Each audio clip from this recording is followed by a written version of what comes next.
Assalamualaikum warahmatullahi wabarakatuh. Yang saya hormati Ibu dosen Profesor Dr. Haja Hasna Faiza, AR SPD MHUM. Dan yang saya sayangi teman-teman semuanya. Baik, perkenalkan nama saya Muhammad Salim. Izinkan saya menyampaikan presentase dengan tema statistik dan logika. Statistik pada awal kata statistik diartikan sebagai kumpulan bahan keterangan atau data, baik yang terwujud angka maupun tidak terwujud angka yang mempunyai arti penting dalam kegunaan yang besar bagi suatu negara. Namun pada perkembangan selanjutnya, arti kata statistik hanya dibatasi pada kumpulan bahan keterangan yang berwujud angka saja. Ditinjau dari termologi, istilah statistik terkandung berbagai macam pengertian. Yang pertama, istilah statistik kadang diberi pengertian sebagai data statistik.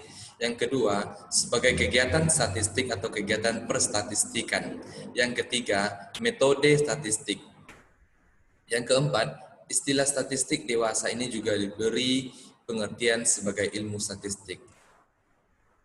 Langkah-langkah pengumpulan data dalam ilmu statistik. Yang pertama yaitu mengumpulkan data itu tersebut. Yang kedua, penyusunan atau pengaturan data angka. Yang ketiga, penyajian atau penggambaran. Yang keempat, penganalisis terhadap angka. Yang kelima, penarikan kesimpulan. Yang keenam, pembuatan perkiraan. Dan yang ketujuh, penyusunan ramalan secara ilmiah, dalam hal ini secara sistematis atas dasar pengumpulan data angka tersebut. Hubungan antara sarana ilmiah bahasa, logika, dan matematika, dan statistika. Ditinjau dari pola berpikirnya, maka ilmu merupakan gabungan antara berpikir deduktif dan berpikir indukatif. Untuk itu, penalaran ilmiah harus berdasarkan kepada proses logika deduktif dan logika indukatif. Matematika mempunyai peranan penting dalam berpikir deduktif, sedangkan statistika mempunyai peranan penting dalam berpikir indukatif. Adapun tujuan pengumpulan data statistik terbagi menjadi dua. Yang pertama, dapat dirumuskan sebagai tujuan kegiatan praktis, dan yang kedua, bertujuan untuk kegiatan keilmuan. Adapun peranan statistika dalam tahap-tahap metode keilmuan. Metode keilmuan, sejauh apa yang menyangkut metode sebenarnya tidak lebih dari apa yang dilakukan seseorang dalam mempergunakan perkiraannya tanpa ada satupun yang membatasinya. Adapun langkah-langkah yang digunakan dalam kegiatan keilmuan, yang pertama yaitu observasi, yang mana observasi ini dilakukan mengenai apa yang akan terjadi, yang mengumpulkan dan mempelajari fakta yang berhubungan dengan masalah yang sedang diprediksi. Sedangkan yang kedua yaitu hipotesis, yang mana tujuan hipotesis ini untuk menerangkan fakta yang diobservasi, yang menggambarkan sebuah pola yang menurut anggapan ditemukan dalam data tersebut.